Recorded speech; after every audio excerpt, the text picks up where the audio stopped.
나 여기서 살려고 왔어요. 해질 무렵 텅 빈 바자르에서 자밀라는 갈라진 손으로 가죽을 엮고 있었습니다. 6개월 동안 끊긴 연락, 버려졌다고 믿으려던 그 순간 등 뒤에서 익숙한 목소리가 들렸죠. 고개를 들자 사라졌던 도연이 눈앞에 서 있었습니다. 자밀라는 안도보다 먼저 분노가 치밀어 올랐어요. 아무 설명도 없이 왜 지금 나타난 걸까요? 사연 시작 전 구독과 좋아요 눌러주시면 더 좋은 이야기로 보답하겠습니다. 지금 어디서 듣고 계신지 댓글에 달아주시면 그곳에 행복이 닿을 수 있도록 기원드리겠습니다. 저녁 6시가 조금 넘은 시각, 자밀라는 여행사 문을 닫고 거리로 나섰습니다. 카자흐스탄 남부 도시 쉼켄트의 하늘은 이미 붉게 물들어 있었고 서늘한 바람이 볼을 스쳤습니다. 그녀는 잠시 멈춰서서 깊은 숨을 내쉬었습니다. 하루 종일 컴퓨터 화면을 들여다보느라 어깨가 뻣뻣하게 굳어 있었죠. 하지만 쉴 틈은 없었습니다. 자밀라는 곧바로 발걸음을 재촉했습니다. 중앙 바자르까지는 걸어서 20분 거리였고 해가 지기 전에 자리를 펴야 했으니까요. 가방 안에는 밤잠을 줄여가며 만든 가죽 팔찌와 열쇠고리가 들어 있었습니다.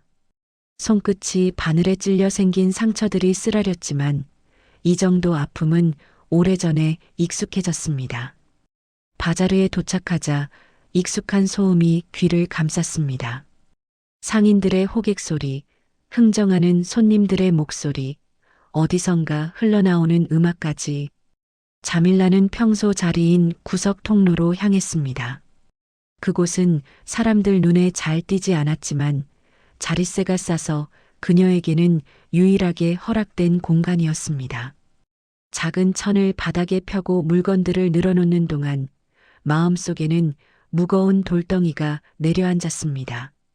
오늘 받은 월급은 어머니 약값을 내고 나면 거의 남지 않을 것이었습니다. 동생 레나의 학용품비도 마련해야 했고 밀린 가스비 고지서도 서랍 속에서 기다리고 있었죠.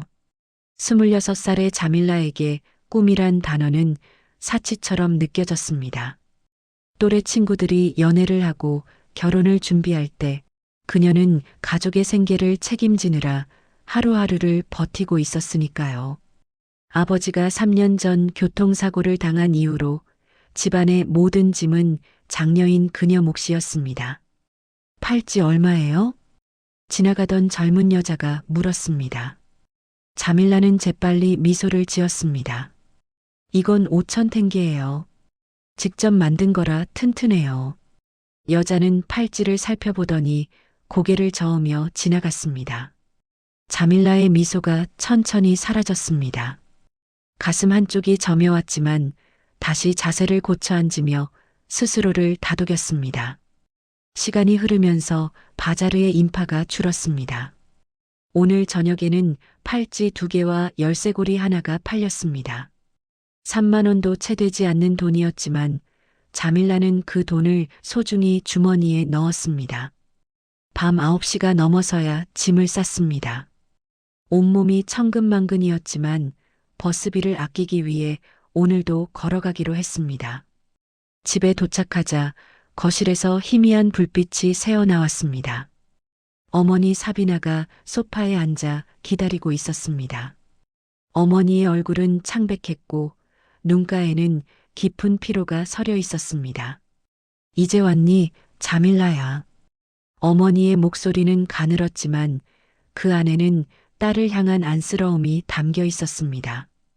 네, 어머니. 오늘 장사 좀 됐어요. 걱정 마세요. 거짓말이었지만 어머니를 걱정시키고 싶지 않았습니다. 만성 신장 질환을 앓고 계신 어머니에게 스트레스가 얼마나 해로운지 잘 알았으니까요. 어머니가 잠든 후 자밀라는 부엌으로 향했습니다. 냉장고에 남은 음식은 거의 없었습니다. 차가운 빵 한 조각을 물과 함께 삼키며 이 막막함이 배고픔보다 더 힘들다고 느꼈습니다. 방으로 들어가니 동생 레나가 책상 앞에서 졸고 있었습니다. 자밀라는 조용히 담요로 동생의 어깨를 덮어주었습니다. 레나의 평화로운 얼굴을 바라보며 이 아이만큼은 자신처럼 살게 하지 않겠다고 다짐했습니다. 침대에 누웠지만 잠은 쉽게 오지 않았습니다. 4년 전 서울에서 보낸 시간들이 떠올랐습니다. 문화 교류 프로그램에 참가했을 때 지하철에서 길을 잃고 두려움에 떨던 그 겨울밤. 자밀라는 베개 옆에 둔 지갑에서 낡은 지하철 토큰을 꺼냈습니다. 4년이 지났지만 그것을 버리지 못했습니다. 그날 자신을 도와준 낯선 남자의 따뜻함이 가슴 한편에 남아 있었으니까요. 그 사람의 얼굴은 희미해졌지만 목소리는 또렷이 기억났습니다. 걱정 마세요. 괜찮을 거예요. 그 말이 얼마나 큰 위안이 되었는지요. 하지만 그런 생각은 곧 현실 앞에서 흩어졌습니다. 지금 중요한 것은 낭만적인 추억이 아니라 내일 다시 출근하는 일이었습니다. 오늘도 넘겼으니 내일도 넘기면 됩니다. 자밀라는 그렇게 말하며 잠을 청했습니다. 눈가에 맺힌 눈물 한 방울이 베개 위로 스며들었습니다. 저녁 7시가 조금 넘은 시각이었습니다. 쉼켄트 중앙 바자르의 하늘은 짙은 보랏빛으로 물들어 있었습니다. 자밀라는 작은 나무 좌판 위에 가죽 팔찌들을 정리하며 오늘 하루를 되짚고 있었습니다. 그때였습니다. 골목 저편에서 한 남자가 걸어오고 있었습니다. 동양인 얼굴이었어요. 남자는 휴대폰 화면을 보며 방향을 찾다가 자밀라 쪽으로 발길을 돌렸습니다. 30살 즈음으로 보였습니다. 깔끔한 머리카락, 단정한 셔츠. 그가 입을 열었습니다. Excuse me, do you speak English? 자밀라는 고개를 끄덕이며 대답했습니다. 남자는 휴대폰 화면을 보여주며 호텔 위치를 물었습니다. 자밀라는 손으로 방향을 가리키며 설명했지만 남자가 이해하지 못한 것 같았습니다. 자밀라는 잠시 망설였습니다. 그 순간 그녀의 입에서 생각지도 못한 말이 튀어나왔습니다. 저기요, 이쪽으로 쭉 가시다가 오른쪽으로 도세요. 한국어였습니다. 자밀라 자신도 왜 갑자기 한국어가 나왔는지 알 수 없었습니다. 마치 몸 어딘가에 숨어있던 기억이 튀어나온 것 같았어요. 그녀는 당황해서 입을 손으로 가렸습니다. 남자의 눈이 크게 떠졌습니다. 충격에 가까운 표정이었습니다. 지금 한국어로 말씀하신 거예요? 그의 목소리가 떨리고 있었습니다. 어디서 한국어를 배우셨어요? 남자가 한 걸음 다가오며 물었습니다. 자밀라는 가슴이 조여오는 것을 느꼈습니다. 처음 보는 사람인데 왜 이렇게 긴장이 되는 걸까요? 저는 예전에 한국에 잠깐 간 적이 있어요. 자밀라의 목소리도 떨리고 있었습니다. 남자는 그녀의 얼굴을 물끄러미 바라보았습니다. 자밀라도 그의 얼굴을 마주 보았습니다. 그 순간 시간이 멈춘 것 같았습니다. 그 눈이었습니다. 4년 전 서울의 겨울 한복판에서 길을 잃고 떨던 자신에게 따뜻한 캔커피를 건네주던 그 눈이었습니다. 외투를 벗어 건네주고 지하철역까지 데려다 준 뒤 사라져버린 그 눈이었습니다. 자밀라의 심장이 거칠게 요동치기 시작했습니다. 손끝이 차가워지고 숨이 가빠졌습니다. 이 넓은 세상에서 하필 이 작은 바자르에서 그 사람을 다시 만나다니요. 자밀라는 떨리는 손으로 낡은 지갑을 열었습니다. 지갑 안쪽 칸에는 4년 동안 간직해온 물건이 있었습니다. 서울 지하철 토큰이었습니다. 그날 그 남자가 쥐어주었던 것이었죠. 혹시 이거 기억하세요? 자밀라가 토큰을 내밀었습니다. 그녀의 손이 나뭇잎처럼 떨리고 있었습니다. 남자의 얼굴이 굳어졌습니다. 몇 초가 흘렀을까요? 그의 입술이 떨리기 시작했습니다. 설마 그때 그 사람이에요? 그의 목소리는 거의 속삭임에 가까웠습니다. 자밀라는 고개를 끄덕였습니다. 눈시울이 뜨거워졌습니다. 저 도연이에요. 이도현. 그때 명동역 근처에서 길 잃으신 거 도와드렸던 사람이요. 도현? 자밀라는 그 이름을 마음속으로 되뇌었습니다. 4년 동안 얼굴만 기억하고 이름은 몰랐던 그 사람의 이름이 밝혀진 것이었습니다. 저는 자밀라예요. 그때 정말 감사했어요. 자밀라의 눈에서 눈물이 흘러내렸습니다. 이걸 아직까지 가지고 계셨어요? 도연의 목소리가 갈라졌습니다. 네. 언젠가 돌려드리고 싶었거든요. 바자르의 밤바람이 두 사람 사이를 스쳐 지나갔습니다. 오직 두 사람만이 존재하는 것 같은 순간이었습니다. 세상이 참 좁네요. 도연이 힘겹게 웃으며 말했습니다. 자밀라도 따라 웃었습니다. 저 내일도 여기 나와요. 매일 저녁 7시쯤에요. 자밀라가 용기를 내어 말했습니다.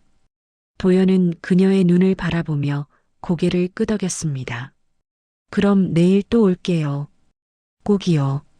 그 말이 약속처럼 들렸습니다. 두 사람의 시선이 공중에서 만나 한참 동안 떨어지지 않았습니다. 도연이 몸을 돌렸습니다. 몇 걸음 걸어가다가 뒤를 돌아보았습니다. 손을 흔들어 인사를 나눈 뒤 그의 뒷모습이 골목 저편으로 사라질 때까지 자밀라는 그 자리를 떠나지 못했습니다. 혼자 남은 자밀라는 별이 뜨기 시작한 밤하늘을 올려다보았습니다. 눈물이 볼을 타고 흘러내렸습니다.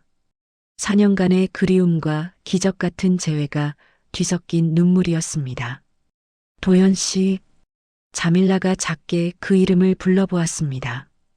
입에 익숙해지도록, 마음에 새겨지도록 내일이 기다려졌습니다. 생애 처음으로 내일이 이토록 기다려지는 밤이었습니다. 자밀라는 눈을 감았습니다. 바자르의 소음이 멀어지고 4년 전 그 겨울밤이 천천히 떠올랐어요. 2021년 1월 22살의 자밀라는 카자흐스탄 여행사 연수 프로그램으로 처음 한국 땅을 밟았습니다.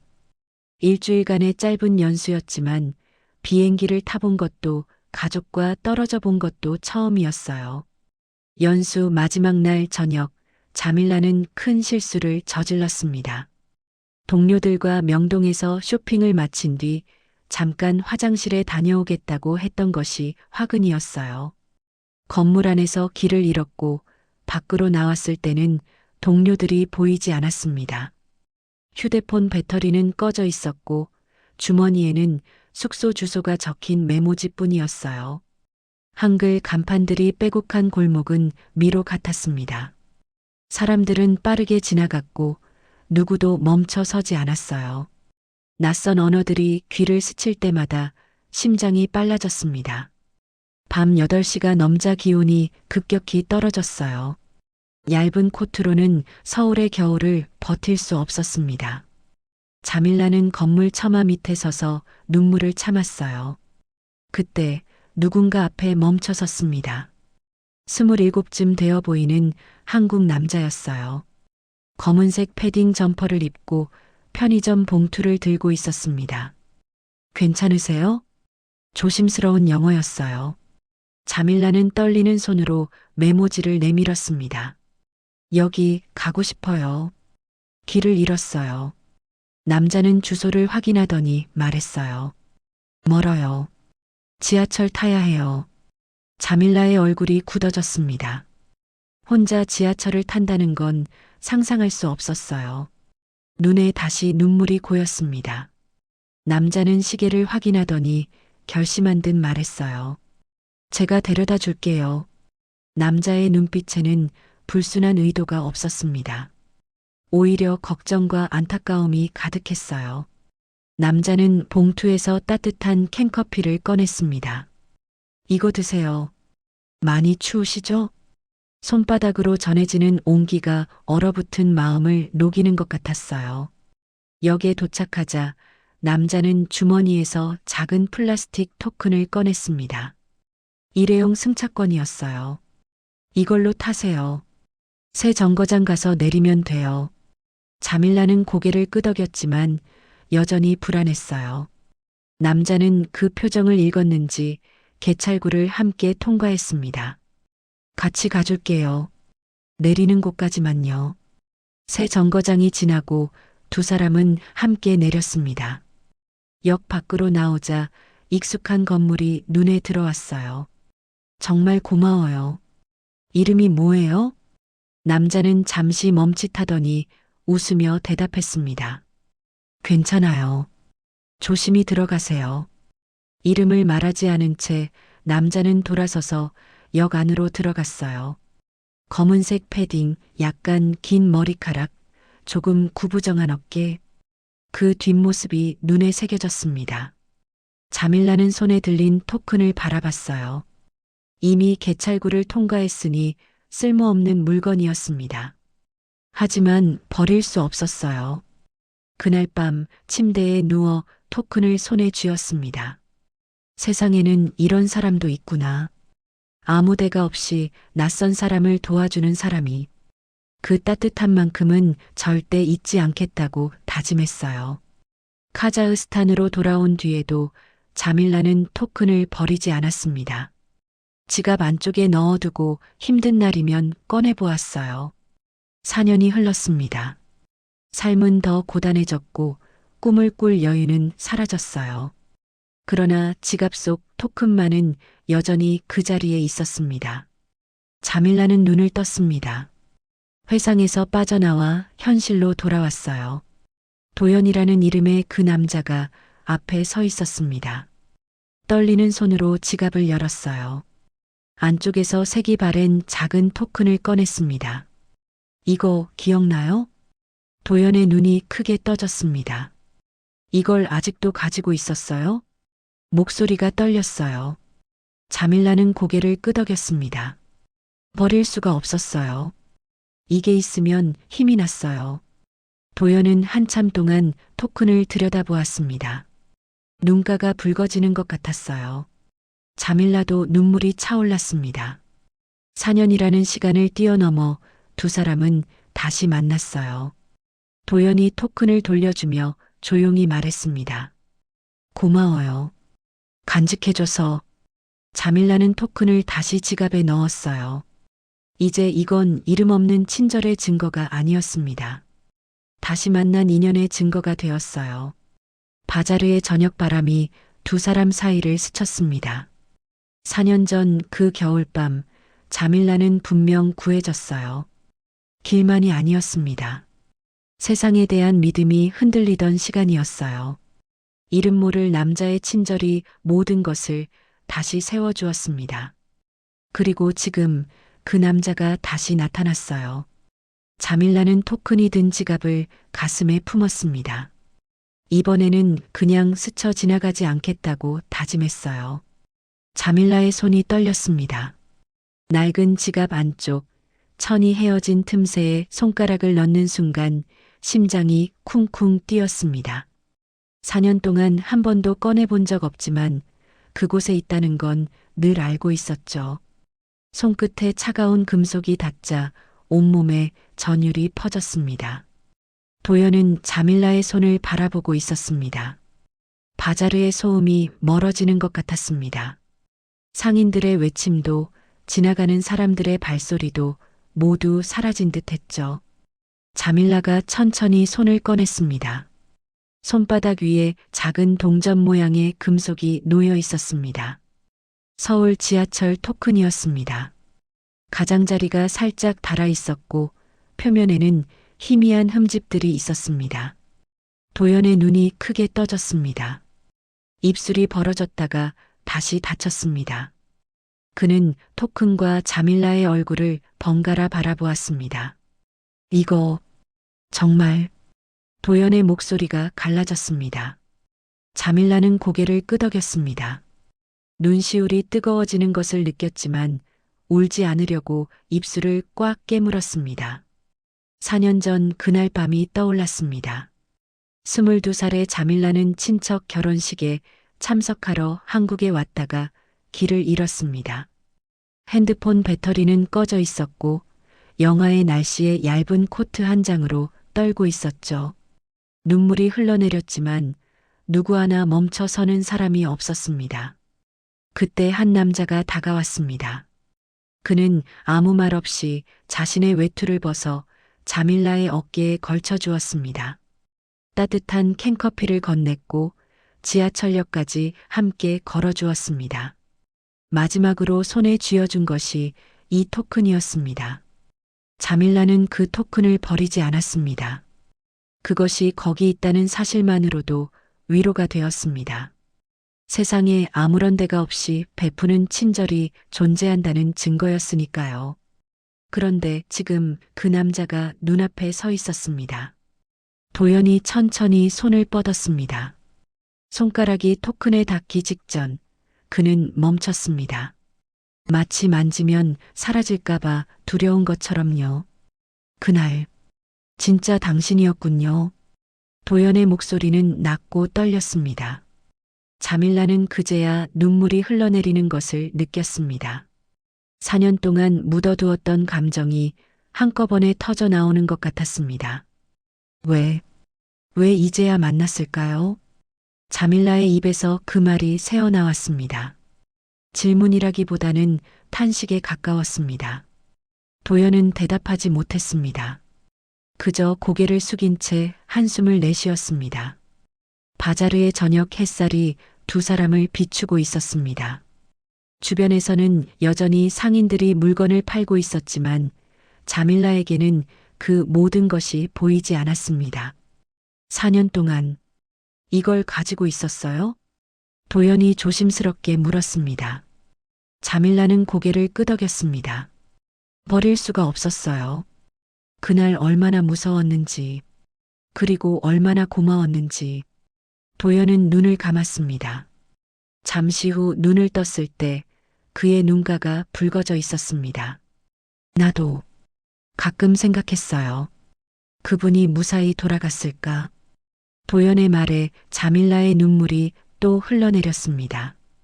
그는 주머니에서 손수건을 꺼내 건넸습니다. 4년 전처럼요. 자밀라는 문득 두려움을 느꼈습니다. 이것이 꿈이 아닐까요? 그녀는 무의식적으로 도연의 팔을 잡았습니다. 도연은 놀란 듯 잠시 멈칫했지만 곧 자밀라의 손을 가만히 잡아주었습니다. 어디 안 가요? 진짜예요. 두 사람은 바자르 한쪽의 작은 찻집으로 걸어갔습니다. 김이 모락모락 나는 차를 앞에 두고 마주 앉았을 때 자밀라의 손에는 여전히 토큰이 쥐어져 있었습니다. 그날 이후로 나도 뭔가 달라졌어요. 도연이 찻잔을 감싸쥐며 말했습니다. 저도요. 그날 이후로 저는 조금 덜 외로웠어요. 두 사람은 동시에 웃었습니다. 어색하지 않았습니다. 마치 오래전부터 알던 사이처럼요. 밤이 깊어가고 있었습니다. 골목 입구에서 도연이 발걸음을 멈췄습니다. 내일 다시 만날 수 있어요? 자밀라의 가슴이 뛰었습니다. 아버지의 반응도 걱정되었습니다. 그래도 자밀라는 고개를 끄덕였습니다. 네, 내일도 바자르에 있을 거예요. 자밀라는 골목 안으로 들어서면서 몇 번이나 뒤를 돌아보았습니다. 도연은 여전히 그 자리에 서 있었습니다. 방에 누운 자밀라는 천장을 바라보았습니다. 왜 이제야 만났을까요? 어쩌면 이제야 만난 게 아니라 만나야 할 때 만난 건지도 모른다고요. 자밀라는 토큰을 가슴에 품고 눈을 감았습니다. 오랜만에 내일이 기다려지는 밤이었습니다. 도연이 쉼켄트에 머문 지 사흘째 되던 날이었습니다. 자밀라는 여행사 일을 마치고 바자르 대신 다른 길을 걸었습니다. 도연이 보내온 짧은 메시지 때문이었죠. 중앙광장 분수대 앞에서 기다리겠다는 그 한 줄이 자밀라의 발걸음을 이끌었습니다. 광장에 도착했을 때 도연은 이미 와 있었습니다. 벤치에 앉아 하늘을 올려다보는 그의 옆모습이 눈에 들어왔습니다. 낯선 나라에서 혼자 기다리는 모습이 쓸쓸해 보였습니다. 자밀라는 몇 걸음 떨어진 곳에서 멈춰 섰습니다. 심장이 빠르게 뛰었습니다. 도연이 고개를 돌렸습니다. 두 사람의 시선이 마주쳤고 그의 얼굴에 조용한 미소가 번졌습니다. 오래 기다렸어요? 아니요. 이 동네 하늘 구경하고 있었어요. 서울보다 넓어 보여서. 그 말에 자밀라는 자신도 모르게 하늘을 올려다보았습니다. 늘 보던 하늘이었지만 도연의 눈으로 보니 달라 보이는 것 같았습니다. 두 사람은 나란히 걷기 시작했습니다. 도연은 자밀라가 사는 도시를 걸어보고 싶다고 했습니다. 그녀가 매일 보는 풍경을 자신도 보고 싶다고 말했습니다. 그 말이 가슴 한쪽을 따뜻하게 건드렸습니다. 누군가 자신의 일상에 관심을 가져준다는 것, 그것만으로도 낯선 경험이었습니다. 좁은 골목을 지나 오래된 건물들 사이를 걸었습니다. 도연은 겨울에는 얼마나 추운지, 어릴 때는 어디서 놀았는지 물었습니다. 사소한 질문들이었지만 진심으로 궁금해하는 것 같았습니다. 자밀라는 처음에 짧게 대답했습니다. 그러나 도연이 계속 물을수록 조금씩 더 많은 이야기를 꺼내게 되었습니다. 동생과 뛰어놀던 공터 이야기, 아버지가 건강했을 때의 여행 이야기까지 오랫동안 꺼내지 않았던 기억들이 흘러나왔습니다. 해가 기울 무렵 두 사람은 작은 찻집에 들어갔습니다. 낡은 나무 테이블과 빛바랜 커튼이 있는 소박한 곳이었습니다. 서울의 화려한 카페들과는 비교할 수 없었습니다. 그러나 도연은 좋다고 말했습니다. 진심이 담긴 목소리였습니다. 따뜻한 차를 마시며 마주 앉았습니다. 도연은 잠시 말없이 자밀라를 바라보았습니다. 그 시선이 불편하지 않았습니다. 자밀라 씨, 정말 대단해요. 가족을 위해서 이렇게 열심히 사는 거요. 자밀라는 대답하지 못했습니다. 목이 메어왔기 때문입니다. 지금까지 누구도 그렇게 말해준 적이 없었습니다. 장녀니까, 가장 큰 딸이니까 당연히 해야 할 일이라고 늘 생각해 왔습니다. 도연의 말이 마음 깊은 곳을 건드렸습니다. 눈시울이 뜨거워졌지만 고개를 숙여 감추었습니다. 이 사람 앞에서 약한 모습을 보이고 싶지 않았습니다. 그러면서도 이 사람 앞에서는 약해져도 괜찮을 것 같다는 생각이 들었습니다. 도연은 더 이상 말하지 않았습니다. 조용히 기다려 주었습니다. 그 침묵이 어떤 위로보다 따뜻했습니다. 찻집을 나온 후 강가로 향했습니다. 저녁 노을이 물 위에 붉게 번지고 있었습니다. 아버지가 많이 힘드세요? 사고 이후로 많이 변하셨어요. 몸도 그렇지만 마음도요. 도연은 아무 말 없이 옆에 서 있었습니다. 그 존재만으로도 힘이 났습니다. 혼자가 아니라는 느낌이 얼마나 큰 위안인지 자밀라는 그제야 알게 되었습니다. 해가 지고 어둠이 내려앉았습니다. 내일도 만날 수 있어요? 저녁에는 바자르에 있을 거예요. 거기로 오시면 돼요. 도연의 얼굴에 환한 미소가 퍼졌습니다. 그 미소를 보는 순간 자밀라의 마음도 밝아졌습니다. 집으로 돌아가는 길 여러 생각에 잠겼습니다. 도연은 좋은 사람인 것 같았습니다. 말보다 행동으로 보여주는 사람이었죠. 그러나 쉽게 마음을 열 수가 없었습니다. 살아오면서 사람에게 너무 많이 실망했기 때문입니다. 그래도 도연은 달랐습니다. 4년 전 서울에서 그가 보여준 친절이 우연이 아니었다는 것을 이번 재회를 통해 확인하고 있었습니다. 집 앞에서 하늘을 올려다보았습니다. 별이 총총히 떠 있었습니다. 작게 미소 지었습니다. 침대에 누워 천장을 바라보았습니다. 이것이 사랑일까요? 아직 확신할 수 없었습니다. 하지만 한 가지는 분명했습니다. 도연 앞에서는 있는 그대로의 모습으로 있어도 괜찮다는 것. 그것이 사랑보다 소중한 것이었습니다. 신뢰. 자밀라가 가장 갈망하면서도 두려워하는 것이었습니다. 도연은 그 신뢰를 조금씩 쌓아가고 있었습니다. 말이 아니라 태도로, 약속이 아니라 현재로. 자밀라는 눈을 감았습니다. 내일이 기다려졌습니다. 자밀라는 가족에게 도연을 소개하겠다고 결심한 날 밤 잠을 이루지 못했습니다. 천장을 바라보며 수십 번 말을 연습했지만 아버지의 얼굴이 떠오를 때마다 입술이 바짝 말랐습니다. 교통사고 이후 더 깊어진 아버지의 주름, 세상을 향한 불신으로 가득 찬 눈동자. 그 앞에서 외국 남자와의 결혼을 꺼낸다는 건 폭풍 앞에 맨몸으로 서는 것과 같았죠. 저녁 식사 시간이 다가왔습니다. 자밀라는 부엌에서 어머니를 도우며 국자를 잡았지만 손끝이 희게 질릴 만큼 떨렸습니다. 어머니 사비나는 딸의 어깨 너머로 시선을 보내더니 아무 말 없이 빵을 썰었습니다. 아버지, 자밀라의 목소리가 식탁 위로 떨어졌습니다. 공기가 얼어붙는 것 같았죠. 드릴 말씀이 있어요. 만나는 사람이 있어요. 한국에서 온 사람이에요.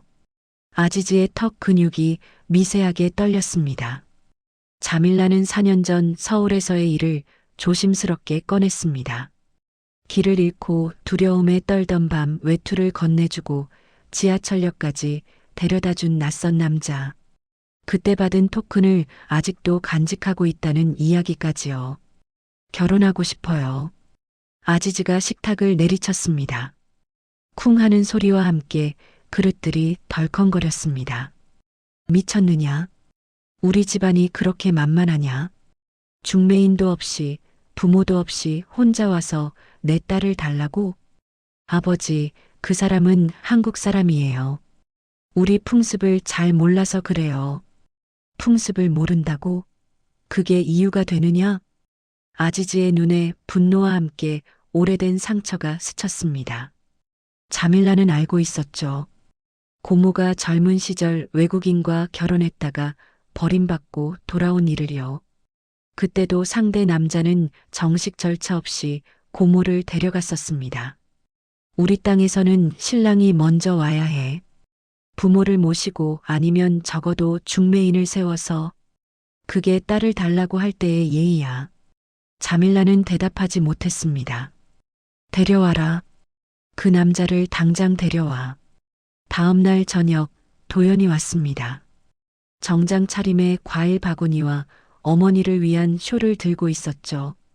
자밀라가 미리 알려준 대로 문 앞에서 신발을 벗고 허리를 깊이 숙여 인사했습니다. 아지즈는 거실 소파에서 팔짱을 낀 채 도연을 맞았습니다. 내 딸과 결혼하겠다고? 네. 도연의 대답은 짧았지만 단단했습니다. 너희 부모는 어디 있느냐? 아들이 외국에서 장가든다는데 왜 안 왔느냐? 도연의 표정이 잠시 흔들렸습니다. 아직 말씀드리지 못했습니다. 뭐라고? 부모도 모르는 결혼을 하겠다고? 아지즈가 콧방귀를 뀌었습니다. 우리 땅에서는 그렇게 안 해. 신랑 집안에서 먼저 정식으로 와야 해. 중매인을 세우든 부모가 직접 오든 빈손으로 와서 딸 달라고 하면 그건 도둑질이야. 방 안에 무거운 침묵이 흘렀습니다. 그리고 신랑은 증명해야 해. 이 집 딸을 데려가서 먹여 살릴 수 있다는 걸. 집은 있느냐? 직업은 안정적이냐? 저는 한국에서 조명 설계 회사에 다니고 있습니다. 안정적인 직장입니다. 한국에서. 아지즈가 천천히 말했습니다. 그래, 한국에서는 안정적이겠지. 근데 내 딸은 여기 있어. 너는 언제든 떠날 수 있는 사람이야. 몇 주 만나고 예쁜 말 하다가 비행기 타면 끝이지.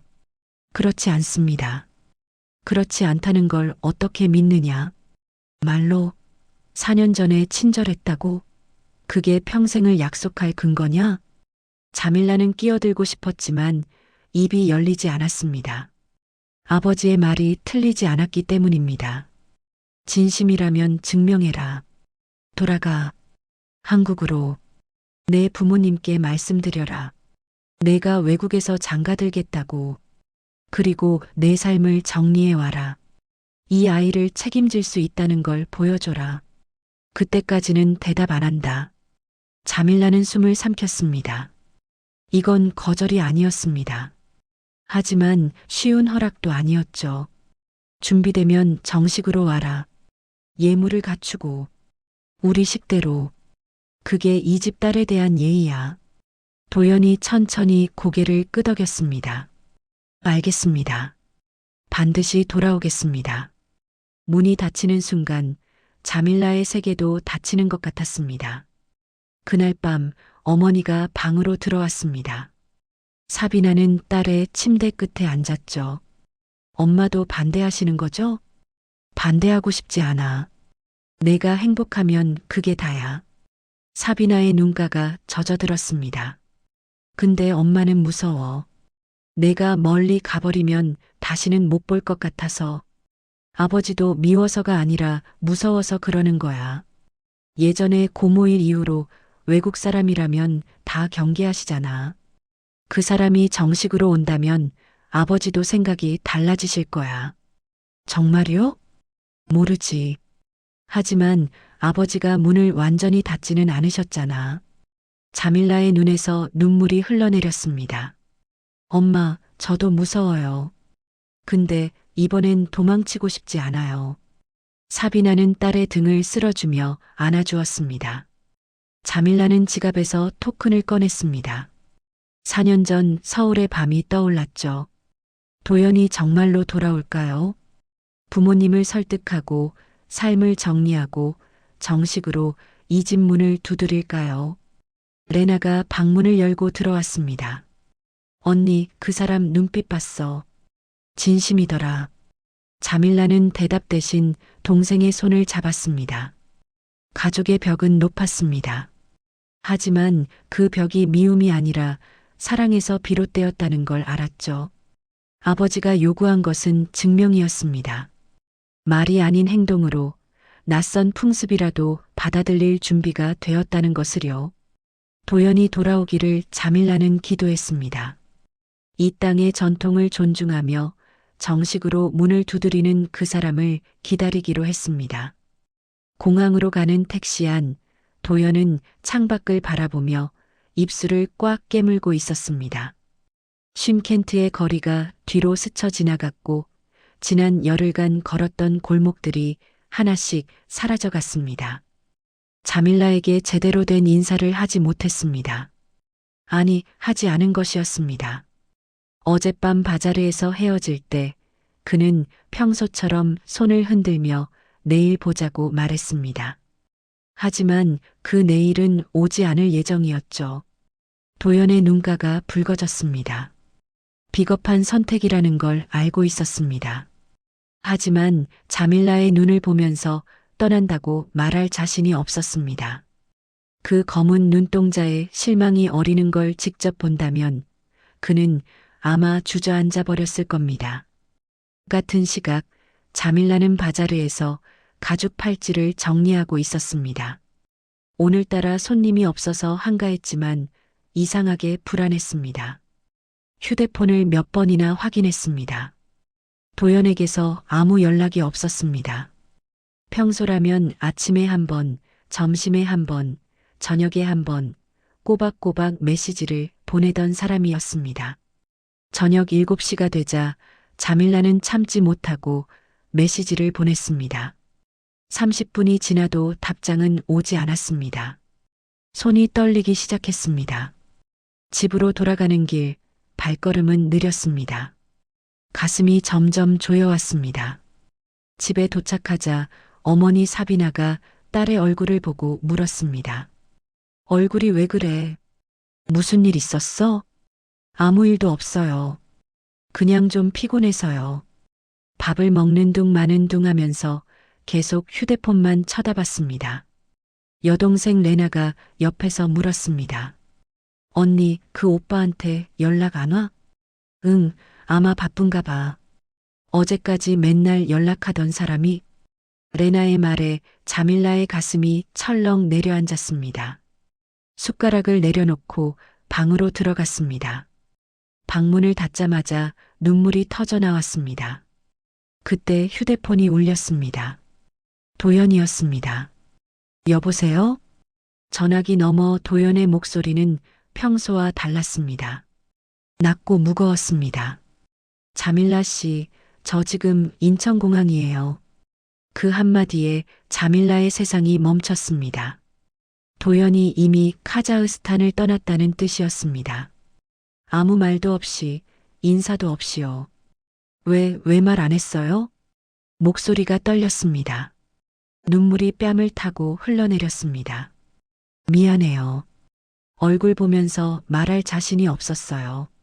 직접 말했으면 못 갔을 거예요. 분노와 슬픔이 뒤엉켜서 목구멍을 막았습니다. 왜 상의하지 않았냐고 따지고 싶었습니다. 하지만 동시에 도연의 마음도 이해가 됐습니다. 그래서 더 힘들었습니다. 다시 올 거예요? 한참 만에 자밀라가 물었습니다. 반드시 돌아올게요. 약속해요. 언제요? 아직 몰라요.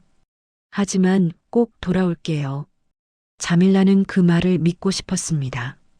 하지만 4년 전의 기억이 떠올랐습니다. 서울 지하철역에서 토큰 하나를 쥐어주고 사라진 그 남자. 그때도 아무 약속 없이 떠났었습니다. 4년 전에도 그랬잖아요. 그냥 가버렸잖아요. 그때는 달랐어요. 서로 이름도 몰랐잖아요. 지금은 알잖아요. 그런데 왜 또 이렇게 해요? 침묵이 흘렀습니다. 전화기 너머로 공항의 안내 방송 소리가 희미하게 들려왔습니다. 자밀라 씨, 저 지금 빈손이에요. 아버님이 말씀하신 것처럼 저는 아직 아무것도 증명하지 못했어요. 이대로 남아있으면 자밀라 씨만 힘들어질 거예요. 도연의 말이 맞았습니다. 아버지 아지즈는 결코 쉽게 마음을 바꿀 사람이 아니었습니다. 하지만 머리로 이해한다고 해서 마음이 따라오는 건 아니었습니다. 얼마나 걸릴 건데요? 3개월이 될 수도 있고 6개월이 될 수도 있어요. 하지만 준비가 되는 대로 바로 돌아올게요. 4년을 기다린 재회였는데 고작 열흘 만에 다시 이별이라니요. 운명이 너무 잔인하다고 생각했습니다. 기다릴게요. 그 말을 하는데 온 힘을 다했습니다. 전화가 끊어진 후 자밀라는 한참을 그 자리에 앉아 있었습니다. 주머니에서 낡은 지하철 토큰을 꺼냈습니다. 4년 동안 지갑 속에 넣어 다녔던 것이었습니다.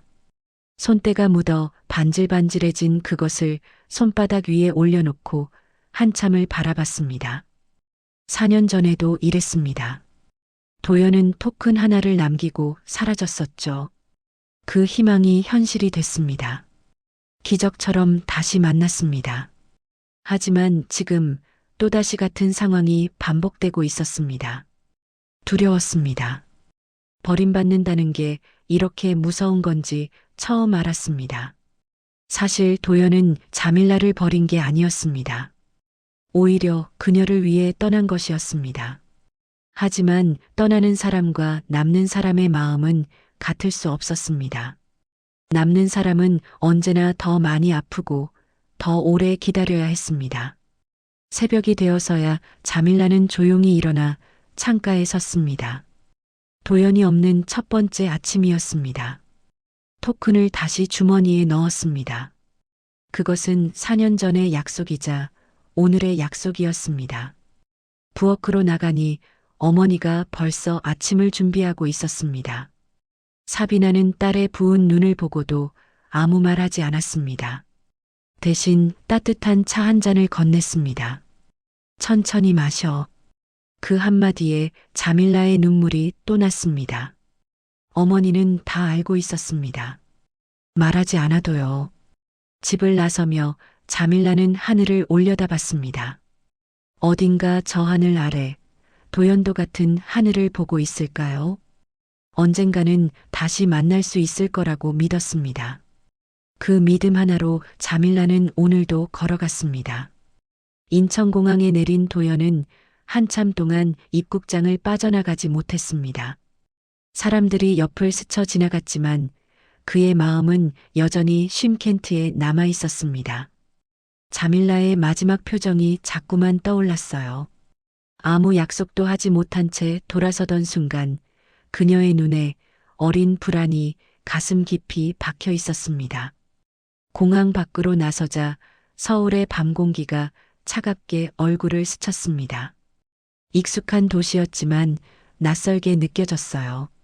떠나온 것이 아니라 도망친 것 같은 기분이 들었기 때문이었죠. 하지만 도연은 알고 있었습니다. 지금 돌아온 것은 포기가 아니라 시작이라는 것을요. 집에 도착한 그는 짐도 풀지 않은 채 컴퓨터 앞에 앉았습니다.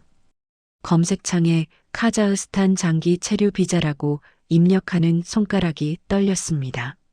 화면에 뜬 정보들을 읽으면서 비로소 자신이 얼마나 큰 결심을 해야 하는지 실감했습니다. 마음만으로는 되지 않았습니다. 말이 아닌 행동으로 증명해야 했습니다. 다음 날 도연은 회사에서 팀장을 찾아갔습니다. 심장이 빠르게 뛰었습니다. 팀장님, 해외 파견 가능한 프로젝트가 있는지 여쭤보고 싶습니다.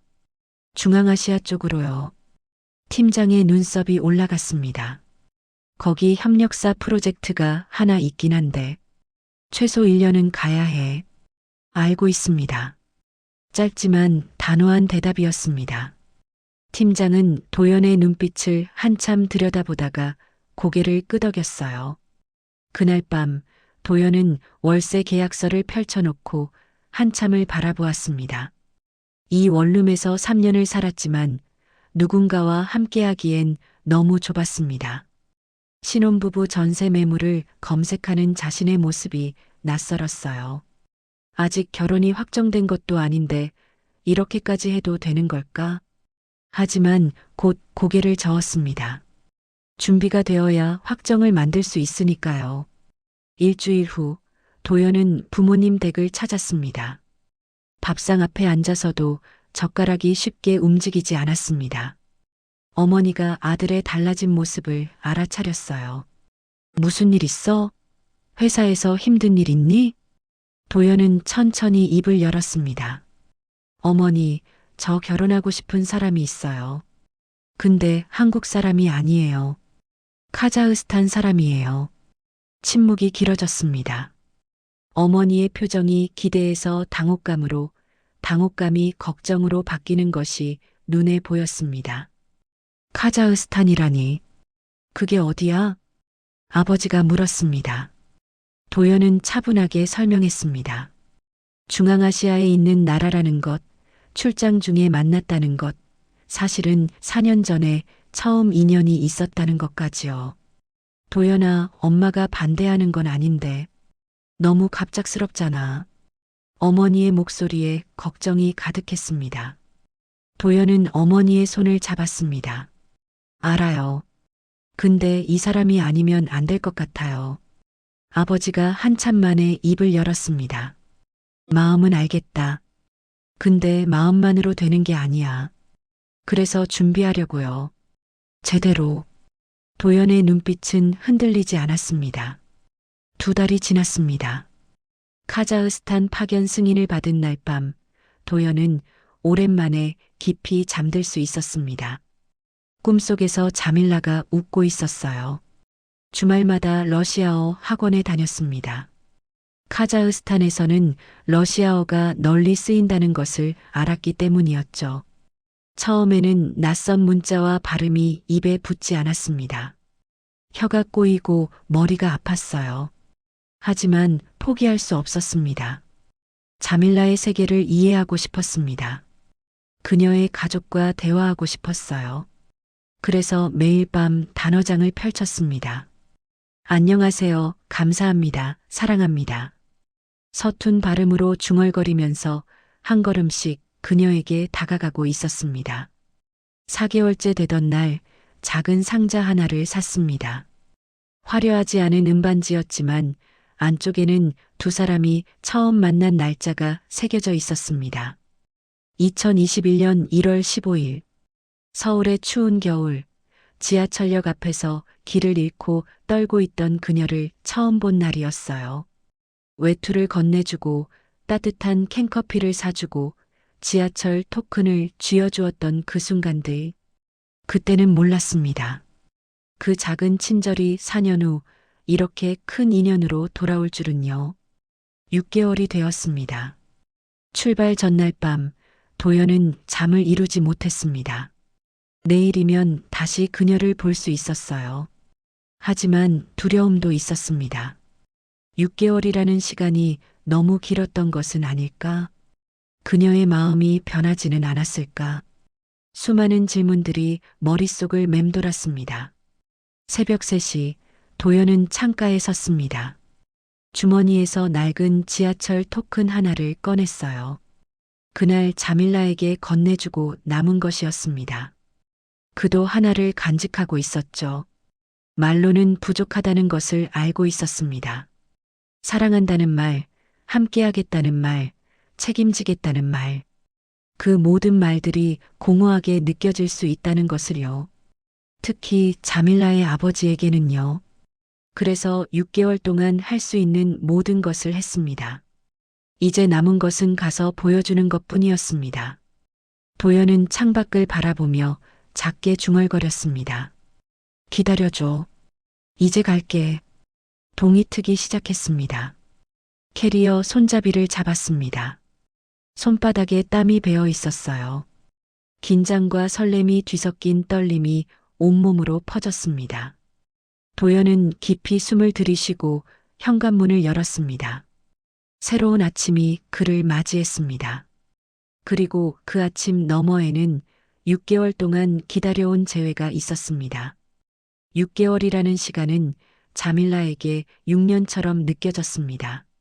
아침에 눈을 뜨면 가장 먼저 휴대폰을 확인했고 밤에 잠들기 전에도 혹시 모를 연락을 기다렸습니다.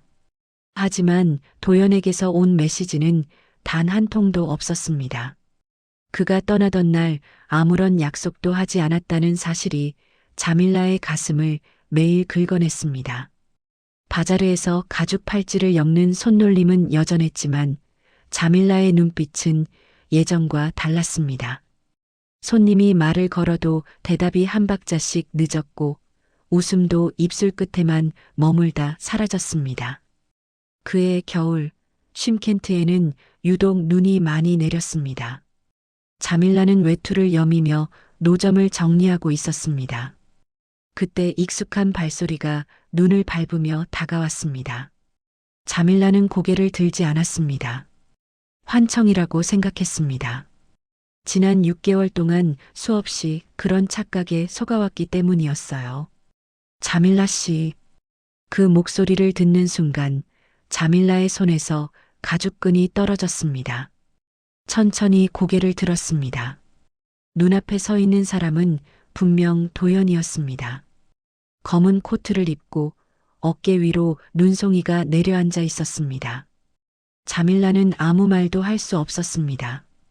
기쁨인지 분노인지 안도인지 서러움인지 알 수 없는 감정이 한꺼번에 밀려왔습니다. 도연은 한 발짝 더 가까이 다가왔습니다. 그의 얼굴에는 미안함과 결연함이 동시에 서려 있었어요. 약속을 지키러 왔습니다. 왜 연락도 없이? 자밀라의 목소리가 갈라졌습니다. 연락을 하면 빈말이 될까봐 두려웠습니다. 준비가 끝나지 않은 상태에서 기대를 주고 싶지 않았어요. 그 말에 눈물이 뺨을 타고 흘러내렸습니다. 아버님을 만나고 싶습니다. 집으로 향하는 길, 자밀라의 발걸음은 무거웠습니다. 아버지가 어떤 반응을 보일지 예측할 수 없었습니다. 거실에는 아버지 아지즈가 앉아 있었습니다. 어머니 사비나는 부엌에서 나오다가 딸과 함께 들어온 남자를 보고 그 자리에 얼어붙었습니다. 뭐하러 왔나? 아지즈의 목소리는 낮고 무거웠습니다. 아버님, 다시 찾아뵙게 되어 죄송합니다. 하지만 할 말이 있어서 왔습니다. 말, 6개월 전에도 말은 많았지. 뭐가 달라졌나? 도연은 서류 봉투를 아지즈 앞에 내려놓았습니다. 지난 6개월 동안 준비했습니다. 이 안에는 카자흐스탄 장기 체류 비자와 현지 취업 계약서가 들어 있습니다. 아지즈의 눈이 미세하게 움직였습니다. 아버님께서 걱정하시는 것을 압니다. 외국인이 딸을 데려가면 다시는 보지 못할 수도 있다는 두려움. 그래서 저는 이곳에 남기로 했습니다. 자밀라는 귀를 의심했습니다. 도연이 한국을 떠나 쉼켄트에서 살겠다는 말이었습니다. 아지즈는 서류 봉투를 집어들었습니다. 도장이 찍힌 공식 계약서들이 그의 손에서 펼쳐졌습니다. 이게 진짜인가? 진짜입니다. 한국 회사와 협의해서 쉼켄트 지사로 파견 근무를 요청했습니다. 처음에는 거절당했지만 계속 설득했고 결국 승인을 받았습니다. 거실에 무거운 침묵이 내려앉았습니다. 왜 그렇게까지 하나? 내 딸이 뭐가 그리 대단하다고. 도연은 천천히 입을 열었습니다. 4년 전 서울에서 길을 잃은 낯선 여자를 도왔습니다. 그때는 그저 도움이 필요한 사람이니까 도왔던 것뿐이었습니다. 하지만 그 얼굴을, 그 눈빛을 4년 동안 한 번도 잊은 적이 없었습니다. 딸을 데려가려는 것이 아닙니다. 저를 이곳에 묵겠다고 온 것입니다. 아지즈의 입술이 미세하게 떨렸습니다. 서 있지만 말고 앉아. 퉁명스러운 말이었지만 그것은 분명 허락의 시작이었습니다. 일주일 동안 도연은 매일 자밀라의 집을 찾았습니다. 아지즈와 마주 앉아 차를 마시고 이야기를 나눴습니다. 때로는 침묵이 흘렀고 때로는 날카로운 질문이 오갔습니다. 하지만 도연은 단 한 번도 피하지 않았습니다. 그리고 일주일이 지난 어느 저녁 아지즈가 마침내 입을 열었습니다. 내 딸을 부탁한다. 그 짧은 말에 식탁 위로 눈물이 떨어졌습니다. 자밀라는 아버지를 바라보았습니다. 평생 강하기만 했던 아버지의 눈가가 붉어져 있었습니다. 아버지. 자밀라가 아버지에게 다가가 그의 손을 잡았습니다. 거칠고 투박한 손이었습니다. 평생 가족을 위해 일했던 손이었죠. 행복해라. 그거면 된다. 도연은 자리에서 일어나 아지즈 앞에 정중하게 고개를 숙였습니다. 반드시 행복하게 해드리겠습니다. 아지즈는 대답하지 않았습니다. 하지만 그가 고개를 끄덕이는 것을 모두가 보았습니다. 어머니 사비나는 소리 없이 울고 있었고 레나는 언니에게 달려가 안겼습니다. 그날 밤 쉼켄트의 하늘에는 별이 유난히 많이 떠 있었습니다. 자밀라는 창가에 서서 그 별들을 바라보았습니다. 4년 전 서울의 겨울밤 길을 잃고 두려워하던 그때의 자신은 상상도 못했을 것입니다. 그 낯선 친절이 이렇게 돌고 돌아 결국 자신의 운명이 될 줄은요. 이것은 우연이 아니었습니다. 끝내 돌아오게 되어 있는 인연이었습니다. 그리고 이제 그 인연은 마침내 제자리를 찾았습니다. 인천공항 도착층의 자동문이 열리는 순간 자밀라는 자신도 모르게 숨을 멈췄습니다.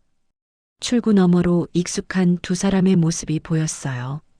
아버지 아지즈는 낡은 외투깃을 여미고 서 있었고 어머니 사비나는 그 옆에서 연신 주위를 두리번거리고 있었습니다. 자밀라의 눈시울이 뜨거워졌습니다. 결혼한 지 1년이 지났지만 부모님을 직접 뵙는 건 이번이 처음이었어요.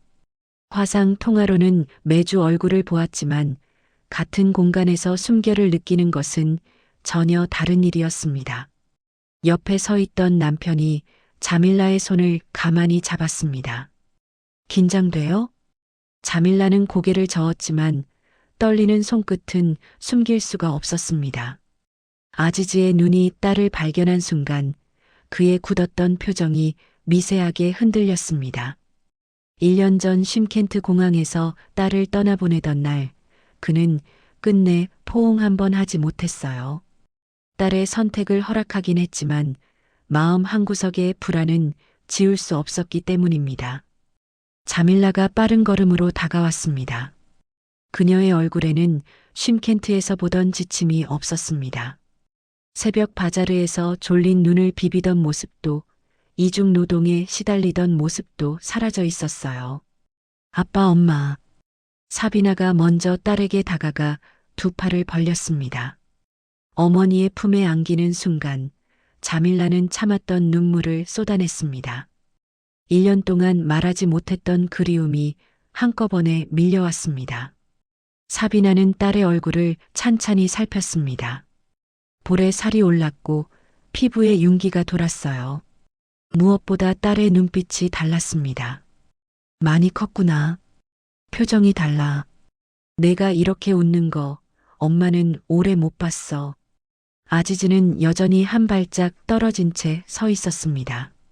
딸에게 다가가고 싶었지만 1년 전 자신이 보인 완강한 반대가 마음에 걸렸습니다. 자밀라가 아버지에게 다가가 팔을 잡아당겼습니다. 아빠, 왜 거기 서 계세요? 아지즈는 어색하게 딸의 등을 두드렸습니다. 포옹이라고 하기엔 서툴렀지만 그것만으로도 충분했습니다. 며칠이 지나는 동안 아지즈는 딸의 일상을 곁에서 지켜보았습니다. 아침에 남편과 함께 식탁에 앉아 웃으며 이야기를 나누는 모습, 시어머니와 장을 보러 나가는 모습이요. 쉼켄트에서는 볼 수 없었던 딸의 모습이었습니다. 어느 저녁 아지즈는 베란다에 혼자 서 있었습니다. 그때 자밀라가 따뜻한 차 한 잔을 들고 아버지 곁으로 왔습니다. 아빠, 뭐 생각해요? 아지즈는 한참 동안 말이 없었습니다. 그러다 천천히 입을 열었어요. 내가 여기서 행복한 거 맞니? 자밀라는 아버지의 얼굴을 바라보았습니다. 그 눈에 여전히 남아있는 걱정이 보였어요. 1년 전 결혼을 반대했던 것은 딸이 미워서가 아니었습니다. 너무 사랑하기 때문이었죠. 먼 나라로 보내는 것이 두려웠기 때문이었습니다. 자밀라는 아버지의 손을 잡았습니다. 운송업으로 평생 가족을 먹여 살렸던 거친 손이었습니다. 네, 아빠. 저 진짜 행복해요. 아지즈의 눈에 물기가 어렸습니다. 그는 고개를 돌려 창밖을 바라보았습니다. 도연이가 잘하더구나. 내가 웃는 걸 보니까 알겠어. 그것은 아지즈가 할 수 있는 최대한의 인정이었습니다. 1년 동안 마음속에 담아두었던 불안이 비로소 놓이는 순간이었어요. 한국 체류 마지막 날 저녁, 두 가족은 함께 식탁에 둘러앉았습니다. 시어머니가 사비나의 손을 잡으며 말했습니다. 우리 며느리 정말 예쁘게 잘 키우셨어요. 우리가 잘 모실게요. 자밀라가 그 말을 통역하자 사비나의 눈에서 눈물이 흘러내렸습니다. 딸을 먼 나라로 보내며 품었던 모든 불안이 그 한마디에 녹아내렸습니다. 아지즈도 사위를 바라보았습니다. 1년 전 자신이 내걸었던 조건들이 떠올랐습니다. 그리고 이제야 인정할 수 있었어요. 이 남자는 말이 아니라 행동으로 약속을 지키고 있다는 것을요. 도연 씨, 우리 딸 잘 부탁하네. 짧은 말이었지만 그 안에는 1년간의 믿음이 담겨 있었습니다. 남편은 자리에서 일어나 정중하게 고개를 숙였습니다. 네, 아버님. 평생 그러겠습니다. 자밀라는 그 장면을 지켜보며 눈물을 닦았습니다. 쉼켄트에서 시작된 이야기가 이제 진짜 가족이 되어가고 있었습니다. 공항 출국장 앞에서 아지즈가 딸을 끌어안았습니다. 1년 전에는 하지 못했던 포옹이었어요. 잘 살아라. 내가 행복하면 아빠도 행복하다. 자밀라는 아버지의 품에서 한참을 울었습니다. 그리고 고개를 들어 환하게 웃어 보였습니다. 네, 아빠. 걱정 마세요. 부모님이 출국장 안으로 사라질 때까지 자밀라는 그 자리에 서 있었습니다. 슬프기도 했지만 마음 한편이 따뜻했어요. 부모님이 이제 안심하고 돌아간다는 것을 알았기 때문입니다. 자밀라는 지갑에서 오래된 지하철 토큰을 꺼내 바라보았습니다.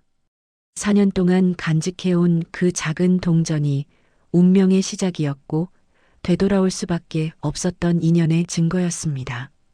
아직도 가지고 있었어요? 평생 가지고 있을 거예요.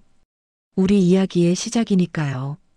두 사람은 손을 잡고 공항을 빠져나왔습니다.